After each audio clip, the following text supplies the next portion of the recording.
पीयूष, देखो ये जुत्ती कितनी अच्छी लग रही है ना, मेरे एम्ब्रॉयडरी सूट के साथ अच्छी लगेगी ना? हाँ यार मस्त लग रही है, बहुत अच्छी लगेगी तुम्हारे सूट के साथ। क्या हुआ, स्क्रॉल क्यों कर दिया? खरीद लो, पसंद आई है तो। अरे कुछ नहीं, अभी नहीं चाहिए। अरे अभी नहीं तो कब? जब हमें नीड होती है ना तो चीजें खरीद लेनी चाहिए। कर लो ऑर्डर। अरे वो 4 महीने बाद नेहा दी की शादी है ना, तो तब ले लूंगी मैं।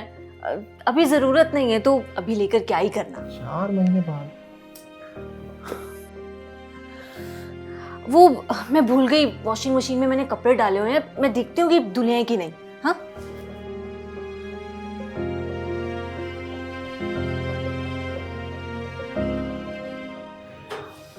चले चलते हैं। 1 मिनट, ये कैसा सूट पहना हुआ है? क्यों, सही नहीं लग रहा क्या? ठीक लग रहा है, पर ये देखो ना, ये फटा हुआ यहाँ से, ऐसे अच्छा थोड़ी लगता है। अरे ये देखो, ऐसे चुप गया ना। कमाल बात कर रही हो यार तुम। ऐसे चुन्नी से ढक लेने थे, सिल थोड़ी जाएगा। श्रद्धा, आज के बाद में सूट मत पहनना, उसको फेंक दो, या फिर वो आती ना वो बर्तन वाली, उसको दे देना।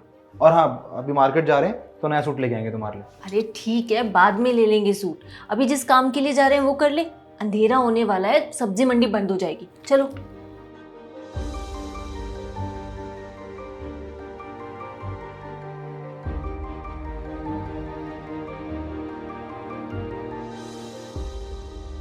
श्रद्धा, तो कहाँ जा रही हो जल्दीबाजी में? लंच भूल गई तुम अपना। Thank you.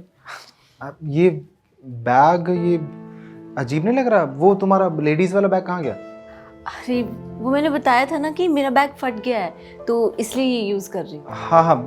हाँ बताया था तुमने, पर मैंने कहा था कि ऑनलाइन मंगा लो, या फिर नीचे मार्केट में जाओगी तो वहाँ से कोई पसंद आए ले आना। नहीं लाई? अरे इसकी कोई जरूरत नहीं है, इससे भी अच्छे से काम हो रहा है, बहुत कंफर्टेबल है कैरी करने में। अच्छा मैं ना लेट हो रही हूँ, मैं जाती हूँ। श्रद्धा, हुआ क्या है तुम्हें इतने टाइम से? अरे मैं कितने वक्त से तुम्हें ऑब्जर्व कर रहा हूँ कि तुम अपनी हर जरूरत की चीज में भी कॉम्प्रोमाइज कर दे रही हो। क्या बात क्या है? पीयूष ऐसा कुछ भी नहीं है, तुम ज्यादा ही सोच रहे हो, फालतू का परेशान हो रहे हो। मैं ज्यादा नहीं सोच रहा हूँ श्रद्धा, मैं जानता हूँ क्या बात है। तुम्हें मेरी वजह से कॉम्प्रोमाइज करना पड़ रहा है ना श्रद्धा। आई एम रियली सॉरी यार, मेरी वजह से तुम्हें ये दिन देखना पड़ रहा है।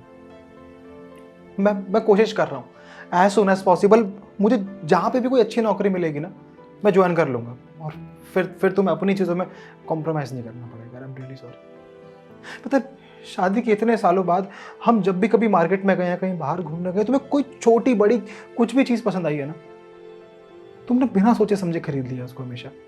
या फिर ऑनलाइन इंस्टाग्राम, फेसबुक या कोई भी सोशल मीडिया स्क्रॉल करते रहते, तुम्हें कुछ भी पसंद आता है तुम उसे तुरंत ऑर्डर कर देती हो। पर इतने टाइम से तुम सिर्फ कॉम्प्रोमाइज कर रही हो अपने साथ। आई एम रियली सॉरी यार। पीयूष तुम सॉरी क्यों बोल रहे हो? इस घर के खर्चे तुम उठाओ या मैं उठाऊं, बात तो एक ही है ना, हम दोनों एक ही हैं। और अगर तुम परेशान होगे तो मैं तुम्हारा साथ नहीं दूंगी तो और कौन देगा? क्या फायदा हुआ उन शादी की कस्मों और वादों का? और जब तुम्हारी जॉब थी तो मुझे 1 रुपया भी खर्च करने नहीं देते थे। अब जब आज तुम टेंशन में हो तो मैं ही तो तुम्हारा साथ दूंगी, है ना? तो प्लीज तुम सॉरी फील मत करो। Thank you so much. You know, I feel lucky कि ऐसा लाइफ पार्टनर तुम मिली हो मुझे लाइफ में। वो तो तुम हो।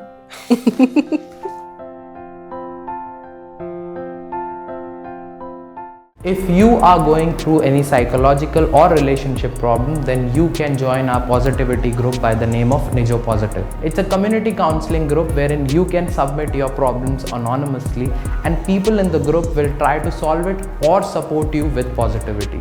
The link is in the description below. Thank you. Bye-bye.